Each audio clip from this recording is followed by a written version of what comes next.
तो बच्चों और दोस्तों दोनों के लिए आज हम कुछ स्पेशल करने वाले हैं। तो गौर से फरमाइएगा, गौर से देखिएगा, गौर से सुनिएगा। हम एक एक करके कुछ ही सेशंस में आपका पूरा मॉडर्न हिस्ट्री कवर कर देंगे। यस, इसी एग्ज़ाम के लिए एएसओ।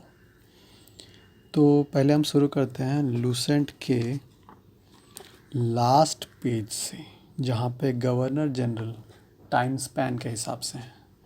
तो माफ़ कीजिएगा, जितनी भी मजाक की बातें इसमें की गई हैं वो सब आपके लिए, कहीं हाँ या ना, पर आप देखिएगा एक ही बार में आपको दोबारा शायद रिवीजन की भी ज़रूरत ना पड़े। बस 2 बार इस ऑडियो को सुनिए और आपका काम बन जाएगा। हो सकता है इसका मैं वीडियो भी बना दूं, पर बस ये कहानी मैंने बनाई है और मजाक मजाक में आपको सब कुछ याद हो जाएगा, क्योंकि डेट्स हमें ज़्यादा पूछते हैं। डेट्स के अलावा हु भी पूछते हैं, वेयर भी पूछते हैं, व्हेन भी पूछते हैं। तो शुरू करते हैं, चलिए। तो सबसे पहले हम देखते हैं कि ये हैं हमारे वैरेन हेस्टिंग्स। वैरेन हेस्टिंग ने क्या किया, वो 1774 में आए। 1774 में उन्होंने क्या किया, सबसे पहले गीता को ट्रांसलेशन किया उन्होंने बाय चार्ल्स विल्किंस। और एक और काम किया उन्होंने, क्या किया, एशियाटिक सोसाइटी बनाई ऑफ बंगाल। किसके साथ? विलियम जोन्स के साथ, राइट। तो इसमें कोई मजाक तो था नहीं, ये सब सबको पता ही होगा। और 2 काम किया उन्होंने, एक तो दीवानी और फौजदारी अदालत बनाई। बाकी संस्कृत ट्रांसलेशन जो किया था उसका टाइटल लिखा था code of Gentoo laws. War के लिए अभी छोड़ दीजिए, उसको बाद में देखेंगे। एक एक चीज़ पहले कर लेते हैं उसके बाद। तो पहले हम इसकी कहानी ऐसे रखते हैं, हेस्टिंग्स, ठीक है। तो हंसते हंसते कॉर्न खाकर शोर पे कौन घूम रहा है? वेल्सली ने मिंट चबाई और एमहरस्ट पे थूक दिया। तो हमको इस तरह से 6 गवर्नर जनरल याद हो जाएंगे। टाइम के हिसाब से सिक्वेंसली यूज़ और याद करेंगे, ना कि कैसे भी, सब कुछ टाइम के हिसाब से याद करेंगे। आपको सबसे पहले कुछ नहीं करना है, आपको सबसे पहले एक चीज़ याद रखना है कि 1774 में हमारे सुप्रीम कोर्ट आई थी।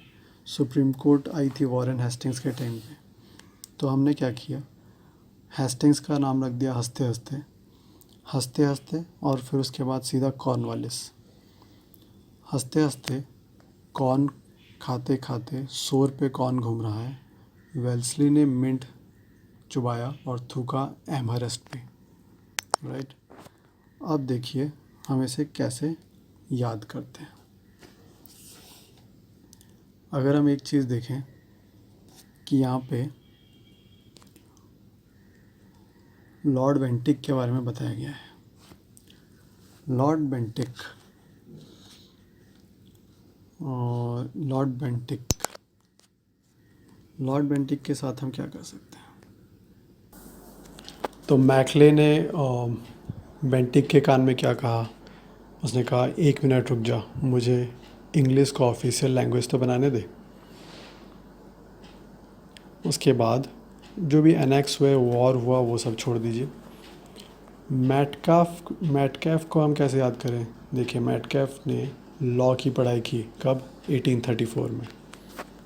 बस लॉर्ड ऑकलैंड किसी काम का नहीं था, उसके बस की कोई बात नहीं थी। लो, अफ़गानों से हार गया वो 1836 में। एलन बोरो सबसे संत आदमी था, उसने क्या किया, स्लेवरी एबलिश की उसने सबसे पहले, और वो भी 1843 में। वॉर्स को अभी छोड़ दीजिए, वॉर को बाद में देखेंगे। पहले वो रूल्स एंड रेगुलेशंस हमारे लिए इम्पॉर्टेंट है। फ्रीडम मूवमेंट के साथ सबसे इम्पॉर्टेंट है हिस्ट्री ऑफ ब्रिटिश रूल्स। तो हम पहले ये देख लेते हैं। उसके बाद आ गया लॉर्ड डलहौजी। लॉर्ड डलहौजी ने भी बहुत अच्छे काम किए हैं, बहुत ही लंबे लंबे छलांगे भी मारी हैं उन्होंने। फॉर एग्ज़ाम्पल वीडो री मैरिज बिल, बहुत ही बढ़िया काम। कब किया? नवंबर 17, 1855 में। डॉक्ट्रिन लैप्स के बारे में सबसे पहला उन्होंने क्या किया? सबसे पहला स्टेट जो डॉक्ट्रिन ऑफ लैप्स के हिसाब से एनेक्स हुआ था वो था सतारा, और सबसे लास्ट में नागपुर। ठीक है, बाकी भूल जाइए। और एक बात याद रखिए, गुरखा रेजिमेंट्स को कौन खींच के लाया? अरे मैं ही तो था, लॉर्ड डलहौजी। एजुकेशनल रिफॉर्म्स में उसने क्या किया? देखिए, सबसे पहला काम उन्होंने किया है, आईआईटी रुड़की तो सबको पता होगा। That college was opened by Dalhousie. Vernacular और एंग्लो स्कूल्स जिसने खोले हैं, जाकि इंग्लिश भी पढ़ाई हो, रूरल लैंग्वेज भी पढ़ाई हो। 1854 में हुआ। एक और चीज़ किया था उनके टाइम पे, वुड्स डिस्पैच के बारे में किस किसने सुना है? बस रेलवे लाइन तो बनाना बहुत ज़रूरी है, नहीं तो उन लोगों का तो काम ही नहीं होता है ना। सबसे पहले उन लोगों को बेचना ही तो था देश को, तो रेलवे लाइन तो बनाना था। बॉम्बे थाने के बीच में बनाना ही है उनको। वो बिना रेलवे के वो लोग क्या कर लेंगे? कुछ कर सकते हैं क्या? उसके साथ इलेक्ट्रिक टेलीग्राफ देखने को मिला है अपने देश को। मॉडर्न पोस्टल सिस्टम भी आ गया और पब्लिक वर्क डिपार्टमेंट भी आ गया। सब कुछ लॉर्ड डलहौजी ने किया है। काफ़ी सारे काम लॉर्ड डलहौजी ने किए। इवन ग्रैंड ट्रंक रोड भी उन्होंने किए, हार्बर्स भी उन्होंने ही बनाए। ठीक है, तो इन्हें हम कैसे याद रखें? फॉर एग्ज़ाम्पल, डलहौजी का सब जानते हैं कि डॉक्ट्रिन ऑफ लैप्स के नाम पे वो काफ़ी फेमस है।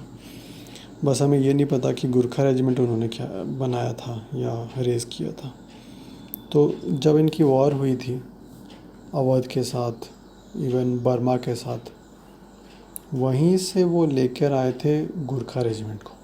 ठीक है, तुम आओ, हम पैसे देंगे तुम्हें।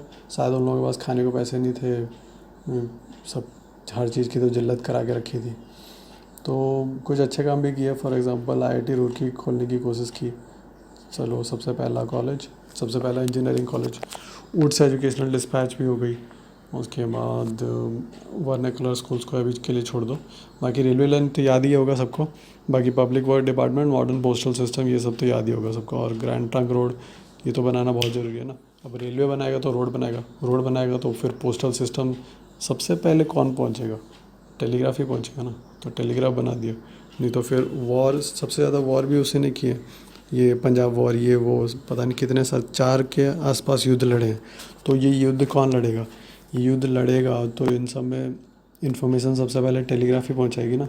इतने युद्ध कोई नहीं लड़ा है, यही लड़ा है। So the most important thing they did for their own army, Lord Dalhousie did for with the telegraph thing. फिर आ गए कैनिंग जी। कैनिंग जी ने क्या किया? 1858 में आए हैं। देखो, 1857 के बाद जो सबसे पहला काम किया है वह इंडियन काउंसिल एक्ट। ठीक है, ये लैंडमार्क था कॉन्स्टिट्यूशनल हिस्ट्री में, क्योंकि इसमें आई IPC, Indian penal code of criminal procedure, 1859 में आई थी। एग्जैक्टली एक साल बाद, आफ्टर 1857, या फिर मान लो 2 साल के बाद आई थी। ठीक है, 1859 में आई थी Indian penal code of criminal procedure. फिर आ गई इंडियन हाई कोर्ट एक्ट 1861 में। फिर आई इनकम टैक्स। तो ये सब कर कौन रहा है? ये वही आदमी हो सकता है जो 1857 के बाद आया है। 1857 के बाद कौन आया? ये हमारे कैनिंग भाई साहब, लॉर्ड कैनिंग। इनका नाम इससे याद रख लो, वो जो दूध के केन नहीं होते जो हमें सुबह सुबह लेके जाना होता है दूध लाने के लिए, वही केन भाई साहब आए थे। अब उनका केन चोरी हो गया तो उन्होंने पुलिस के पैनल कोड शुरू कर दिए। ठीक है, फिर उनका दूध का गाड़ी, उन्होंने मतलब फैक्ट्रियाँ खोली थी, फैक्ट्री में चोरी होने लगे तो उन्होंने इंडियन हाई कोर्ट खोल दिया। 1861 में उनकी चोरी हुई थी। ठीक है, 1859 में उनकी दूध चोरी हुई थी तो उन्होंने पैनल कोड खोल दिए, क्रिमिनल प्रोसीजर का लागू किया। उसके बाद इंडियन हाई कोर्ट आया क्योंकि उनके फैक्ट्री से चोरी हुई। फिर उन्होंने देखा कि बाकी जो इंडस्ट्रीज़ है वो काफ़ी अच्छा काम कर रही हैं, तो एक काम करना होगा, इनकम टैक्स इंट्रोड्यूस करते हैं। तो इनकम टैक्स इंट्रोड्यूस कर दिया। उसके बाद देखा कि यहाँ के लोग यार कुछ पढ़ाई वढ़ाई नहीं करते, चलो यूनिवर्सिटीज़ खोलते हैं। तो उन्होंने एग्जैक्टली 1857 में खोला। तो हमें याद कैसे करना होगा, सबसे पहले 1858 में ये आए, 1857 में उन्होंने आए 1858 में, पर 1857 में यूनिवर्सिटी खोल दी 3 बड़े बड़े सिटीज़ में, कलकत्ता, बॉम्बे और मद्रास में। उसके बाद 1859 में उनकी चोरी हुई, तो उन्होंने आईपीसी करवा दी, इंडियन पैनल कोड। उसके बाद क्या हुआ, इंडियन हाई कोर्ट आया, क्योंकि उन्होंने देखा कि उनके फैक्ट्रीज़ में चोरी हो रही थी। फिर उन्होंने इनकम टैक्स लागू किया फॉर द फर्स्ट टाइम। वो कब किया, 1858 में। तो हम सीरीज़ में चलते हैं फिर से। 1857 में यूनिवर्सिटी, क्योंकि उन्हें लगा कि कोई पढ़ाई वढ़ाई अच्छे से कर नहीं रहा है। फिर पुलिस वाला पैनल कोड, आईपीसी 1859। उसके बाद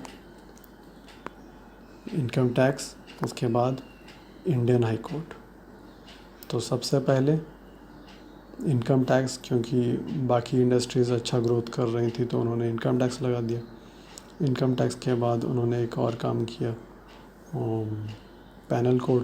पैनल कोड के बाद इंडियन हाई कोर्ट। ठीक है, सीरीज़ में याद रखेंगे। रख लिया याद।